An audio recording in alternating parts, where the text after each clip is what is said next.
The funeral home smelled like artificial roses and disappointment. I stood there, watching my daughter-in-law Rebecca arrange and rearrange the flower displays, while my husband's body lay cold in the casket behind her.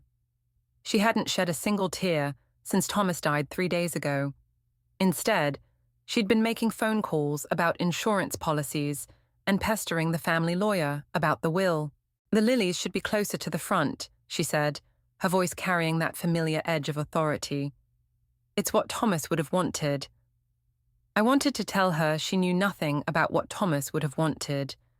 In 30 years of marriage, he'd never once mentioned his flower preferences for his own funeral. But I stayed silent, clutching my granddaughter Lily's small hand as she pressed against my side. "Grandmother," Lily whispered, "why is Mommy moving everything around?" Before I could answer, my son Andrew stepped in, placing his hand on Rebecca's shoulder. "Leave the flowers alone, honey. They're fine where they are." Rebecca straightened, brushing invisible dust from her black dress. "Nothing about this is fine, Andrew. Nothing." Her eyes met mine across the room, cold and calculating. "We need to discuss the estate, soon. I'm Juliana, and this is how my war began." The gathering crowd of mourners provided a welcome buffer between us. Old colleagues from the hospital where Thomas had been chief surgeon, neighbors, friends, they filled the room with murmured condolences and shared memories. I nodded mechanically, thanking them for coming, while watching Rebecca work the room like a politician at a fundraiser. Such a tragedy. Evelyn, Thomas's sister, appeared at my side. "He was too young. 58 is just..." She squeezed my hand. "Have you eaten anything today?" I shook my head, still tracking Rebecca's movements. She'd cornered Mark, her brother, near the guest book. Their heads were bent close together, voices too low to hear. "You should eat something," Evelyn insisted. "Come on, I'll..." "Did you see that?" I interrupted, watching Rebecca slip something into her purse. Something that glinted gold in the funeral home's dim lighting. She just took his pocket watch. The watch had been a graduation gift from Thomas's father, meant to be passed down to Andrew, then eventually to any sons he might have. I'd seen it on our dresser just yesterday, when I was gathering Thomas's things for the funeral home. "Are you sure?" Evelyn's voice hardened. "That little... Grandmother?" Lily tugged at my sleeve again. "Can I sit down? My feet hurt." I led her to a nearby chair, my mind racing. The watch was just the beginning. I could feel it in my bones. Rebecca had been pushing for details about the will since the moment Thomas's heart gave out in his sleep. Now she was taking matters into her own hands. "I'll handle it," I told Evelyn quietly. "Just keep an eye on her for me." The rest of the evening passed in a blur of faces and voices. I watched Rebecca work the room, noting how she emphasized her role as the grieving daughter-in-law to Thomas's old colleagues, the ones with influence at the hospital where Andrew was following in his father's footsteps, building allies, laying groundwork. It wasn't until everyone had gone, leaving just immediate family, that she made her move. "We need to discuss practical matters," Rebecca announced, her voice carrying across the empty room.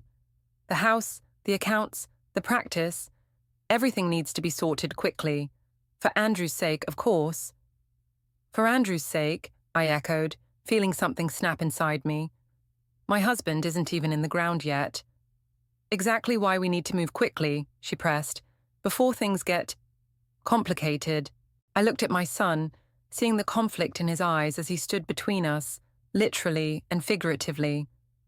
Then I looked at Lily, innocent and exhausted in her black dress, and made a decision. "Tomorrow," I said, my voice steady. "We'll discuss everything tomorrow." Rebecca smiled, but it didn't reach her eyes. "Perfect. I'll have Mark bring the paperwork." As I watched her lead my son and granddaughter away, I felt the weight of Thomas's absence like a physical blow. But beneath the grief, something else was taking root, something cold and sharp and certain. Rebecca had no idea what she'd just started. The lawyer's office felt smaller than I remembered. Maybe it was the crowd, Rebecca, Andrew, Mark hovering by the window, Evelyn perched nervously in the corner. Or maybe it was just that Thomas's absence made everything feel wrong. "Before we begin," Rebecca said, spreading papers across the mahogany desk, "I have some concerns about the estate's management." I caught the slight tremor in her voice, excitement poorly disguised as concern. She'd been waiting for this moment, probably rehearsing it since the funeral yesterday. "The will is quite clear," the lawyer, an old friend of Thomas's, replied.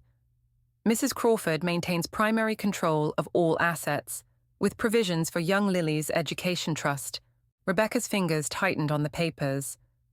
"But surely, given Andrew's position at the hospital—" "Mom should have control," Andrew interrupted, surprising everyone.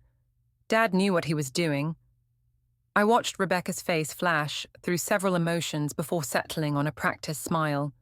"Of course, darling. I'm just thinking about our future, about Lily's future." "Lily's future is secure," I said quietly. Thomas made sure of that. Mark cleared his throat. "Perhaps we should discuss the medical practice. Given Andrew's involvement—" "The practice remains under Juliana's ownership," the lawyer cut in, "with Andrew maintaining his current position and partnership track." I remembered the night Thomas had made that decision. "Andrew needs to earn it," he'd said, "really earn it, not just inherit it because he's my son." Rebecca stood abruptly. "This is absurd. Andrew has worked alongside his father for years. He deserves—" "What exactly does he deserve, Rebecca?" Evelyn's voice carried a sharp edge. "To have everything handed to him on a silver platter, like that pocket watch you took." The room went still. Rebecca's hand flew to her purse. "I didn't take anything," she said, but her voice wavered. "How dare you accuse me?" "Return the watch," I said, keeping my voice level. "It belongs to Andrew when he's ready for it." Andrew looked between us, confusion clouding his features. "What watch? Dad's graduation watch?" Rebecca pulled it out slowly, gold chain dangling. "I was going to give it to you as a surprise, a memory of your father."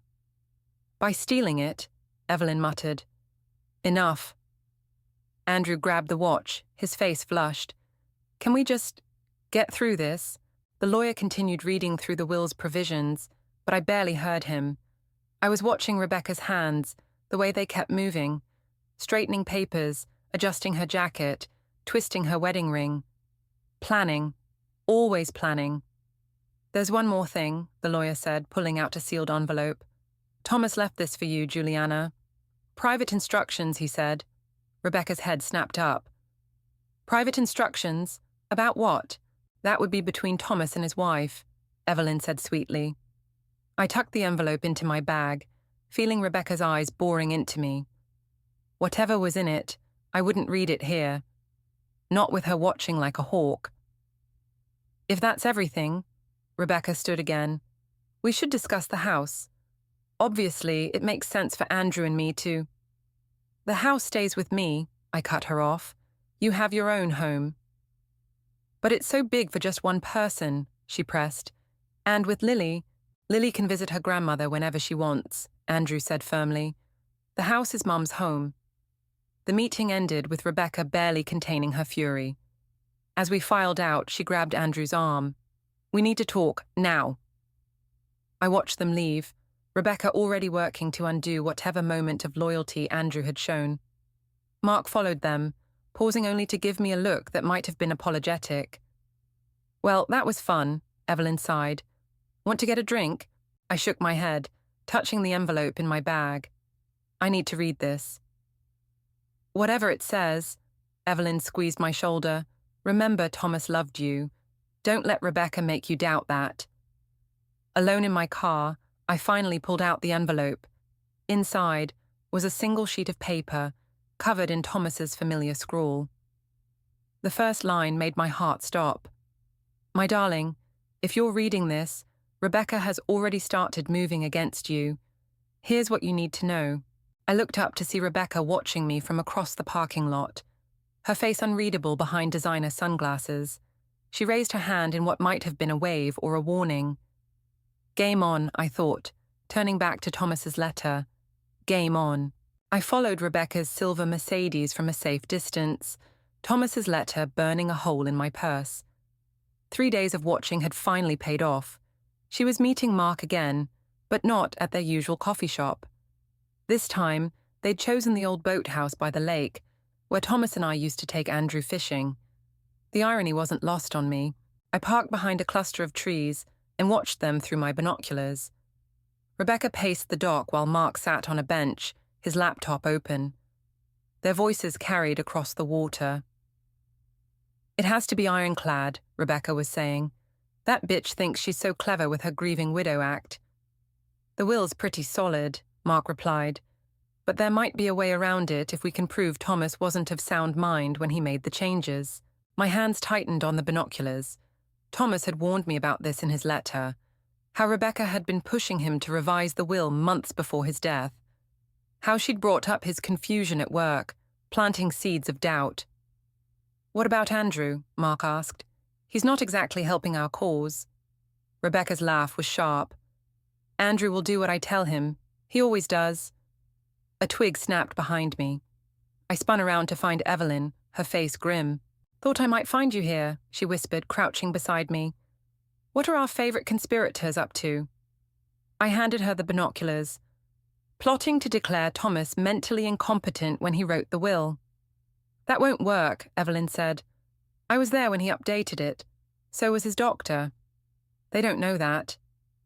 We watched as Rebecca took the laptop, scrolling through whatever Mark had prepared. Her voice drifted over again. "Perfect. This will destroy her. You know what Thomas told me about her?" Evelyn handed back the binoculars. "Right before the wedding, he said Andrew was marrying his own funeral. I didn't understand then." A car door slammed nearby. We both froze as Andrew emerged from his BMW, heading toward the boathouse. "Shit," Evelyn breathed. "Did they plan this?"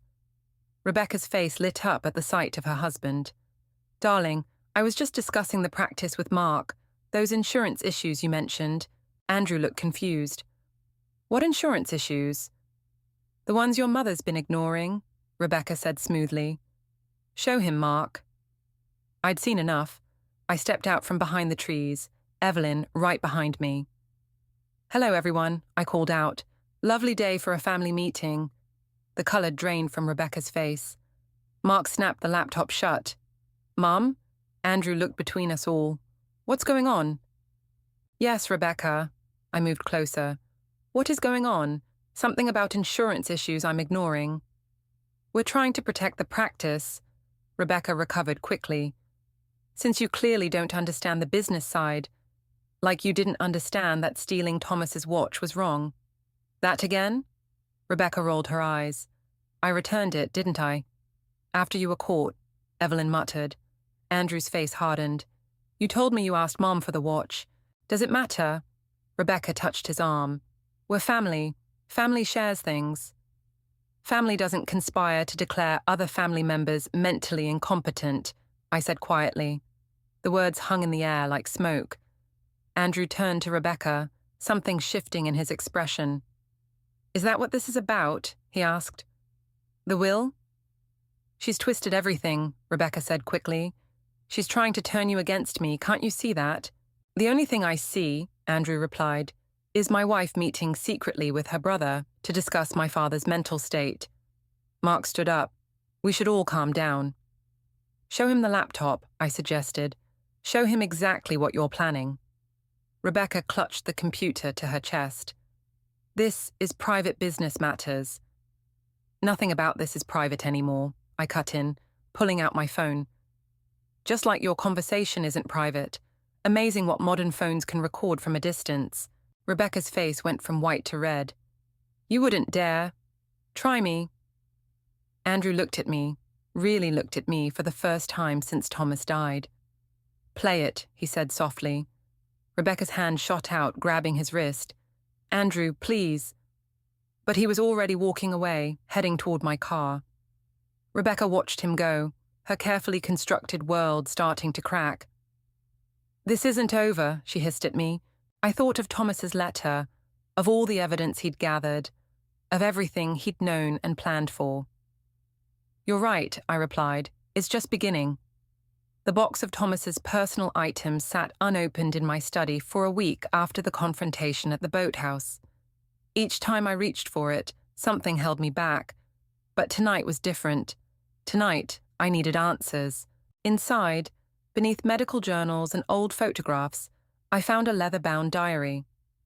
The last entry was dated 3 days before his death. Rebecca came by the office again today. She brought up power of attorney, just like you warned me she would, Jules. My hands trembled. I'd never warned him about anything. The doorbell rang, startling me. Through the window, I saw Lily standing on the porch, clutching her backpack. No sign of Rebecca or Andrew. I opened the door. "Sweetheart, what are you doing here?" "Mommy and Daddy are fighting," she said, her voice small. "Can I stay with you?" I ushered her inside, noting the time, nearly 9. No call, no text.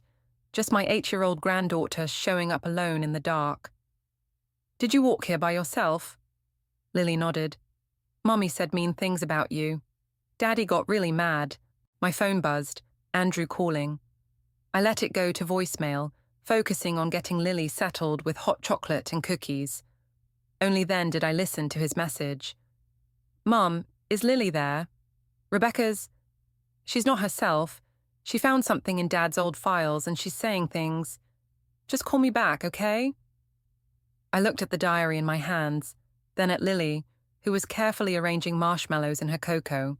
"Grandmother," she asked suddenly, "why did Mummy say you're trying to steal everything?" Before I could answer, the front door burst open. Rebecca stormed in, Andrew close behind. "Get your things, Lily," Rebecca snapped.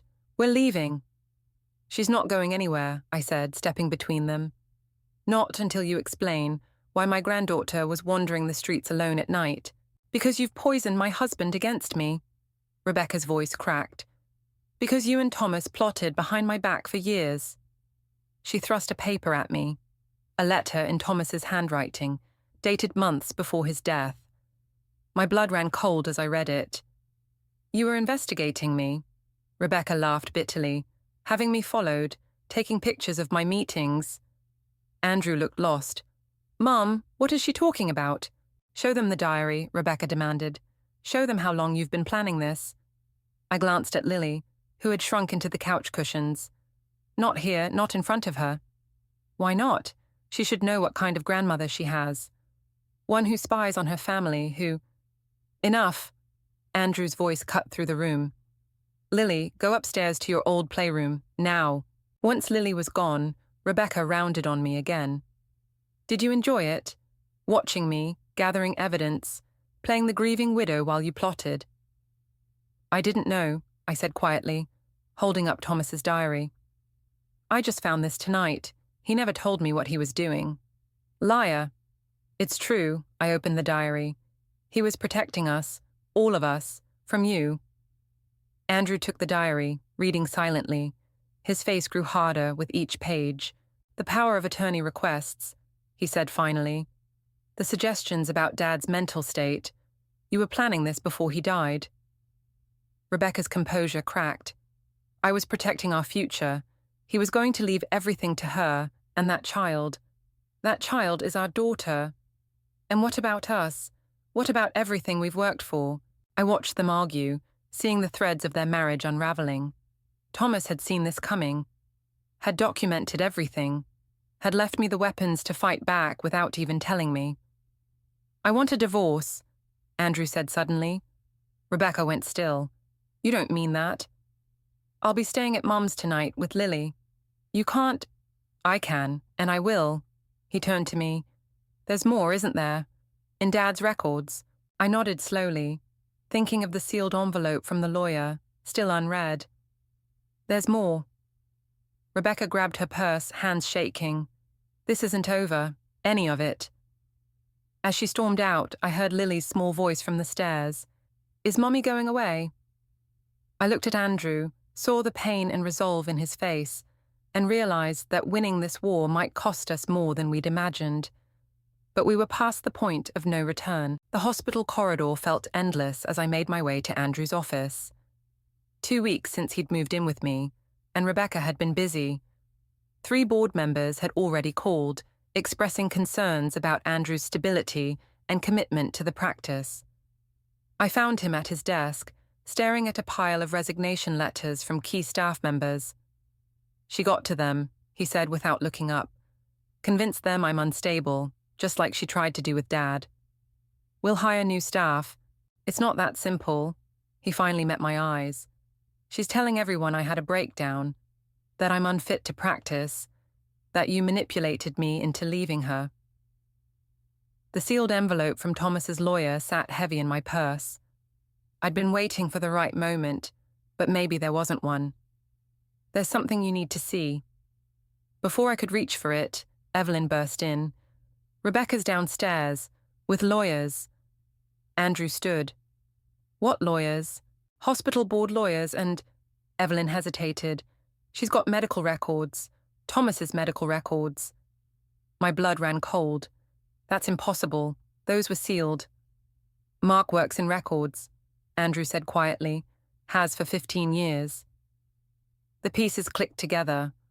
All those times Rebecca had mentioned Thomas's confusion, her hints about his judgment. She'd been laying groundwork for months, maybe years. "She's claiming Thomas was showing early signs of dementia when he changed the will," Evelyn said. "She's got testimonies from nurses, orderlies." "All lies," I snapped. "Doesn't matter. The board's spooked. They're talking about launching an investigation into all of Thomas's later decisions, including Andrew's partnership track." Andrew's face went pale. "She'd destroy Dad's reputation just to win," I finished. "Yes, she would." The intercom crackled. "Dr. Crawford, please report to the boardroom." Andrew straightened his coat. "I have to go." "We'll come with you." "No." He touched my arm. "Mum, whatever's in that envelope, I need you to wait. If Rebecca's really doing this, we need to be careful, strategic." "Like she's being strategic?" Evelyn demanded. "While she tears apart everything Thomas built." A text lit up my phone. A photo of Lily at school, looking lost. Below it, Rebecca's message. "She misses her mother. How much more are you willing to take from her?" My fingers tightened on the envelope. Inside was everything we needed. Proof of Rebecca's manipulations, her threats against Thomas, her attempts to access accounts before his death. But using it meant destroying any chance of peace, of keeping this family together. "Go," I told Andrew. "Handle the board. I'll deal with Rebecca." "Mom, trust me." He left, shoulders squared against whatever waited in that boardroom. Evelyn watched him go, then turned to me. "You're not really going to let Rebecca win, are you?" I pulled out my phone, typing a response to Rebecca's threat. "Meet me, alone, 1 hour." "What are you doing?" Evelyn asked. "Giving her what she wants." I headed for the door. "A chance to destroy herself." "Juliana, wait." But I was already moving. Thomas's voice from his diary echoing in my head. "Rebecca's greatest weakness isn't her greed. It's her certainty that she's smarter than everyone else." My phone buzzed with her reply. "The chapel. Don't bring anyone." I touched the envelope one last time, feeling its weight. Inside was enough evidence to ruin Rebecca completely. Not just her reputation, but her freedom. Thomas had documented everything, had built a case so solid it would crush her, but he'd never used it. Now I understood why. This wasn't about winning anymore. It was about choosing what kind of victory we could live with. "Where are you going?" Evelyn called after me. "To finish what Thomas started," I answered, not looking back. "Just not the way Rebecca expects." Behind me, I heard Evelyn's sharp intake of breath. She knew that tone. It was the same one Thomas used when he'd made an impossible decision in surgery. The one that meant everything was about to change. One way or another, this ended today. The hospital chapel stood empty, except for Rebecca, her silhouette sharp against stained glass. She didn't turn when I entered, just kept staring at the altar where Thomas and I had renewed our vows on our 25th anniversary. "You know what's funny?" she said. "Thomas never liked me. Not once in all these years. But he respected me. Respected you enough to document every threat you made." Now she turned, smile razor thin. "Is that what's in your precious envelope?" More of his paranoid notes? Board meetings happening right now, I said. How long before they realize those medical records were altered?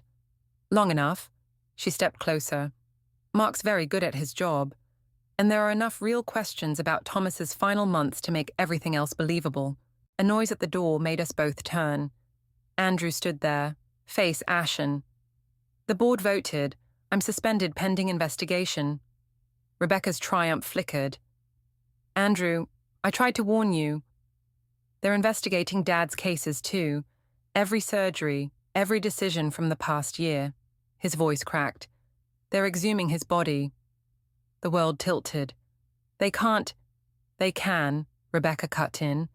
Given the evidence of cognitive decline, they have to rule out medical negligence.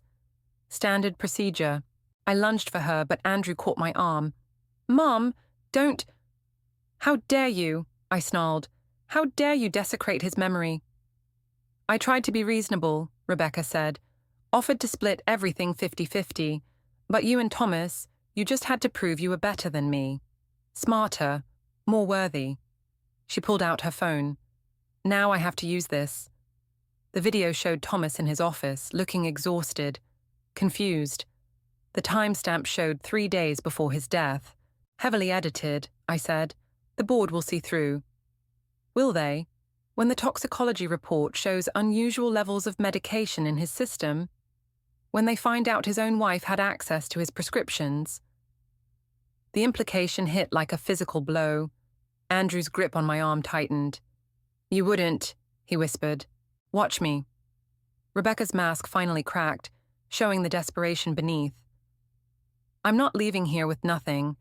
Either we renegotiate everything, the will, the practice, all of it, or I destroy what's left of Thomas's legacy, and you'll go down with it. I reached for the envelope, but Andrew stopped me. There's more, he said. Tell her the rest. Rebecca's smile widened. Lily's school called. She had a breakdown in class, talking about how her grandmother killed her grandfather. Of course, I had to file a report with child services for her protection. The chapel spun around me. You used our granddaughter. I used everything I had, just like you would, just like Thomas did. She held out her hand. The envelope, now. My fingers trembled on the sealed paper. Everything Thomas had gathered, every piece of evidence that could destroy Rebecca, worthless now. Using it would only prove her claims about revenge and instability. Mum, Andrew's voice was gentle. We have to protect Lily. Rebecca's victory was complete, and she knew it. I'll have the lawyers draw up new papers. You'll sign over control of the practice, agree to a full inheritance split, and write a statement supporting my version of events. In return, I'll make sure the board's investigation ends quietly. No exhumation, no charges. Lily stays with both parents. And if I refuse, then I burn it all down, starting with Thomas's reputation. I thought of my granddaughter, scared and confused, of Thomas's body being dug up, his final rest disturbed, of Andrew losing everything he'd worked for. Slowly, I held out the envelope. Rebecca snatched it, tearing it open. Her face changed as she read, triumph turning to confusion, then fear. This isn't... No, I said quietly. It isn't. The chapel doors opened again. Evelyn entered, followed by 2 police officers and a man in a suit. Rebecca Crawford. The suit flashed a badge. FBI. We'd like to discuss some irregularities in the hospital's financial records and these edited medical files. Rebecca turned to run, but Andrew blocked her path. As the officers moved in, I finally understood Thomas's last gift. The real evidence had never been in that envelope. It had already been sent where it needed to go, months ago, waiting like a time bomb for this exact moment. But watching them lead Rebecca away, I felt no triumph. Only a bone-deep exhaustion, and the weight of knowing that some victories come at too high a price. The war was over. Now we had to live with the wreckage. The visiting room at the detention center smelled of industrial cleaner and desperation. Rebecca sat across from me, orange jumpsuit stark against her pale skin. looking somehow smaller without her designer clothes and calculated smile. "Evelyn wants to testify against you," I said, "about the conversation she overheard between you and Mark 6 months ago." Rebecca's fingers twitched on the metal table. "Why are you here, Juliana?" "Because Thomas left one more letter. For you." Her mask slipped, just for a moment. "More evidence?" "No." I pulled out the envelope. "Something else. Something Evelyn told me about last night." "Evelyn?" Rebecca's laugh was brittle. "What could she possibly—" "She told me about the baby you lost. Before Lily. The one Thomas helped you through when Andrew was away at a conference." The colour drained from Rebecca's face. "He promised never to. He kept that promise. But Evelyn knew. She was there that night, at the hospital." Rebecca's hands began to shake. "That has nothing to do with—" "It has everything to do with this." I slid the envelope across the table. "Read it." She opened it slowly, as if it might bite.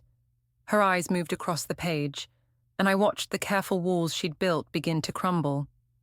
"He knew," she whispered, "about the panic attacks, the nightmares, about how I couldn't bear the thought of losing everything again. He tried to help you. By leaving everything to you?" Her voice cracked. "By making me feel worthless, by making sure you'd never have to depend on anyone else's approval again." I pulled out a second envelope. "This is the real will, Rebecca, the one he actually filed." She snatched it, reading frantically, then read it again. "Half," she said. "He left me half of everything, independently from Andrew." "Why?" "Because he saw what I didn't, that this was never about money. It was about control, about never feeling helpless again." Rebecca's carefully constructed world was shattering, and I could see the truth finally breaking through. "The FBI investigation," she said, "the evidence, it wasn't about exposing me, was it? It was about stopping you before you destroyed yourself, and our family. But you hated me, you wanted revenge. I did. Until I read his letter, until I understood what he was trying to tell me." I leaned forward. "We're more alike than either of us wanted to admit, Rebecca. Both willing to burn everything down to protect what we love." She stared at the will, at Thomas's signature. "Why didn't he tell me? Would you have believed him?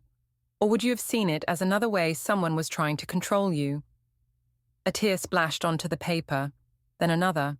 "Lily asks about you," I said quietly. "Every day. I used her." Rebecca's voice was barely audible. "My own daughter. I became everything I was afraid of." "Yes, you did." I stood. "The FBI has enough to put you away for years. But with Thomas's letter, Evelyn's testimony about your state of mind, and my statement about the circumstances, there might be another way." Hope flickered in her eyes, quickly replaced by suspicion. "Why would you help me? After everything?" "Because Thomas was right. Revenge doesn't heal anything. It just passes the pain along." I gathered the papers. "Think about what you want, Rebecca. Really want. Not just what you're afraid of losing. And if I choose wrong again, then you'll lose everything anyway. But this time, it'll be your choice, not someone else's." I turned to leave, but her voice stopped me. "I did love him, you know. Thomas. He was more of a father to me than my own ever was. I know." I looked back. "That's why he never gave up on you, even at the end." The guard appeared to escort me out. As I reached the door, Rebecca called out one last time. "Juliana, tell Lily, tell her I'm sorry, and that I'll try to be better." I nodded, not trusting myself to speak. Walking away, I felt the weight of Thomas's final lesson.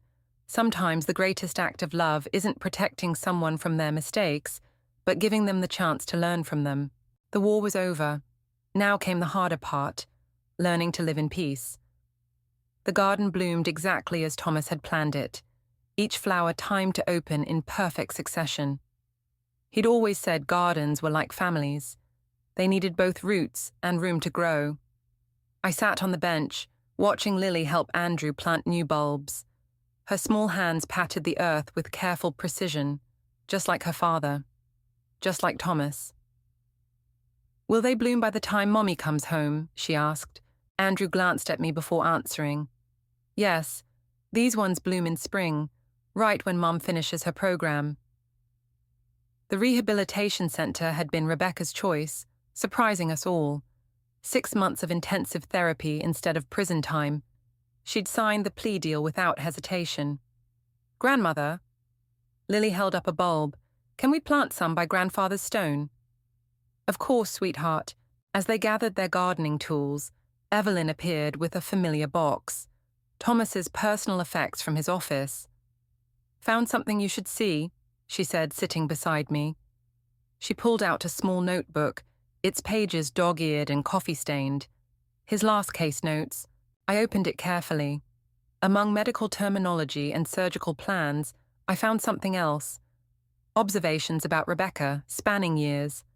Notes about her anxiety attacks, her fierce protection of Lily, her fear of abandonment.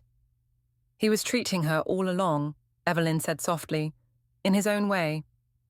Without her knowing. I touched the worn pages. Without any of us knowing.